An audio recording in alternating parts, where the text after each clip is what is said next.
नमस्कार दोस्तों, जय जोहार। मैं कौशल तिवारी और बिहनिया संजय में आपका स्वागत है।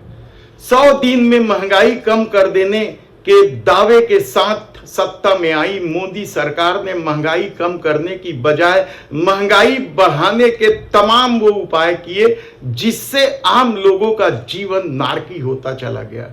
सवाल 100 दिन में महंगाई कम कर देने का नहीं है, सवाल तो मोदी सत्ता के उस करतूत का है जो साफ साफ संकेत दे रहा है कि उन्हें आम लोगों की परवाह नहीं है और उन्होंने तमाम वे उपाय किए जिससे महंगाई बढ़े। हाल में ही एक खबर फिर आई है कि आने वाले दिनों में महंगाई और चरम पर आएगी। ऐसी परिस्थिति में देश के प्रधानमंत्री नरेंद्र मोदी ने महंगाई बढ़ाने के लिए किस किस तरह के जतन किए और अपने कारपोरेट मित्रों को फायदा पहुंचाने के लिए क्या कोशिश की, यह हम बताएं। उससे पहले हम बता देते हैं कि जब मनमोहन सिंह प्रधानमंत्री थे और नरेंद्र मोदी गुजरात के मुख्यमंत्री थे तो महंगाई को लेकर वो क्या कहा करते थे। आप मुझे बताइए, अगर इसी प्रकार से महंगाई बढ़ती गई तो गरीब क्या खाएगा।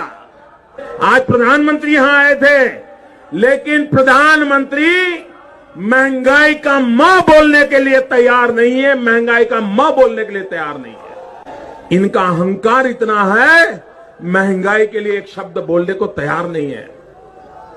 मरो तो मरो, आपका नसीब। अरे गरीब के घर में चूल्हा नहीं जलता है, बच्चा रात रात रोता है, मां आंसू पी के सोती है और देश के नेताओं को गरीब की परवाह तक नहीं है। मित्र, यह गरीबी का हाल कर दिया है। 4 तारीख को वोट करने जाए तो जरा घर में जो गैस सिलेंडर है ना, उसको जरा नमस्कार करके जाइए। गैस सिलेंडर छीन लिए इन लोगों ने और गैस जिस प्रकार से महंगा कर दिया है लेकिन अब महंगाई का मां खुद बोलने को तैयार नहीं है, बल्कि महंगाई के मां की बजाय मछली मांस मुस्लिम में उलझे हुए हैं या लोगों को उलझाए हुए हैं। सच तो यह है कि इस दौर में महंगाई के सपोर्टरों को भी खड़ा किया गया। हालत यह हो गई कि यह प्रोपोगेंडा फैलाया गया कि लोगों की आय बढ़ी है। दरअसल लोगों की कोई आय नहीं बढ़ी है। क्या जिस रफ्तार से 2-3 गुना से महंगाई बढ़ी है, क्या लोगों की आय बढ़ी है? यह प्रोपोगेंडा है। आप खुद सोचिए कि आपकी आय बढ़ी या नहीं बढ़ी। यह सिर्फ प्रोपोगेंडा है या फिर मोदी सत्ता उस अपने करतूत को छुपाने का उपक्रम कर रही है। यदि मोदी सत्ता की करतूत पर सिलसिलेवार नजर डालेंगे तो आप पाएंगे कि वाकई में मोदी सरकार ने महंगाई बढ़ाने में कोई कसर बाकी नहीं रखी।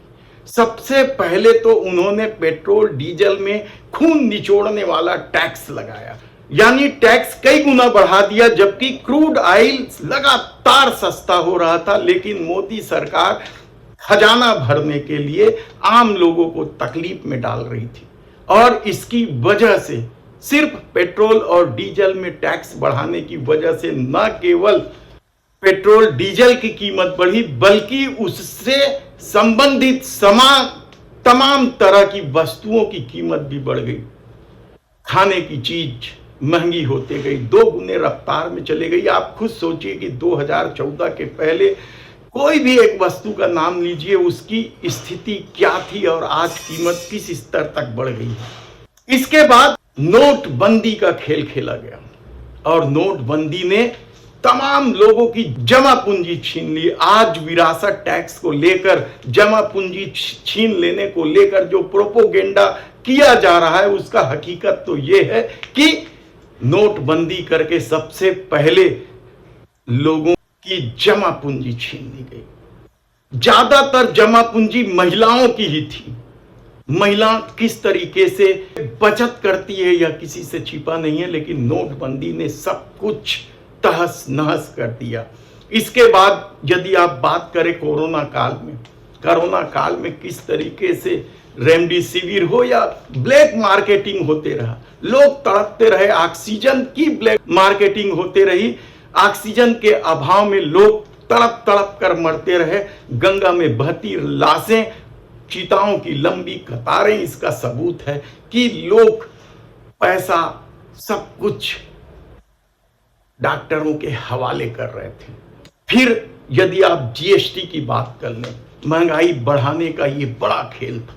70 साल में पहली बार उन चीजों पर भी जीएसटी लगा दी गई जिसकी कल्पना कोई नहीं कर सकता। जरूरत की चीजें हैं, चना, मुरमुरा, गुड़ और भी कई चीजें जिस पर कभी टैक्स नहीं लिया जाता था, गरीबों का खाना माना जाता था, उस पर भी टैक्स लिया गया। कितना पैसा चाहिए था सरकार को? क्या सारा पैसा गरीबों से ही वसूला जाएगा? क्योंकि जीएसटी के दायरे में आने के बाद प्रत्येक व्यक्ति को वह नमक भी खरीदता है तो उसे जीएसटी दी गई।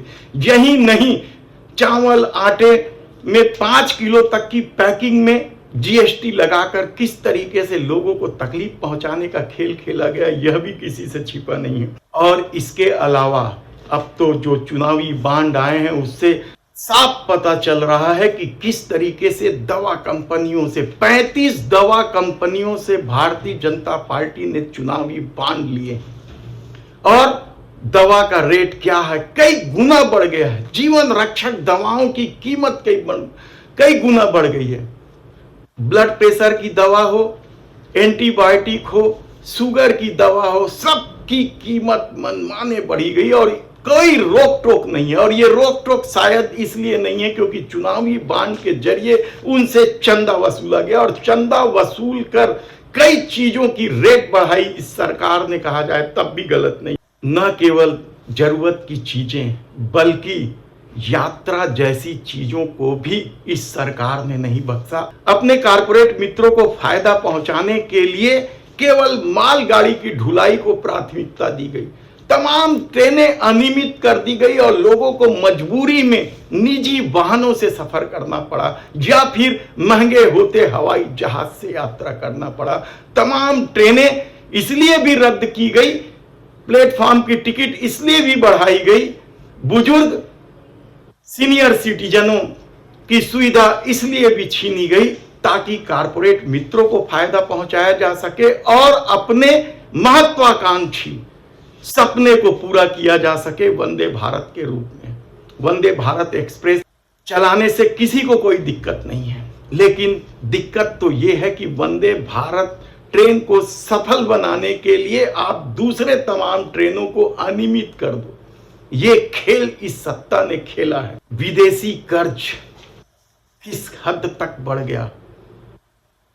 70 साल में जो कर्जा 55 लाख करोड़ का था वह 205 लाख करोड़ पहुंच गया इस सरकार में। और महंगाई बढ़ने की एक बड़ी वजह यह भी है कि डॉलर के मुकाबले रुपये जो गिर रहे थे उसे इस सरकार ने संभाला नहीं। और आप हैरान होंगे कि एक तरफ आम आदमी महंगाई से त्रस्त है तो दूसरे तरफ कारपोरेट मित्र, सत्ता के कारपोरेट मित्र कई गुना लाभ कमा रहे हैं। एक तरफ आम आदमी को 2 जून की रोटी के लिए संघर्ष पड़ना पड़ रहा है तो दूसरी तरफ भारतीय जनता पार्टी ने 300 जिलों में अपने भव्य कार्यालय बना दिए। एक तरफ आम आदमी के लिए सफर, खाने पीने की चीज, इलाज महंगा हो गया तो दूसरी तरफ आरएसएस के अनुसांगिक संगठनों के कार्यालय भव्य बनते चले गए। ऐसे में आप खुद सोचिए कि महंगाई बढ़ाने के लिए जिम्मेदार कौन है? धन्यवाद।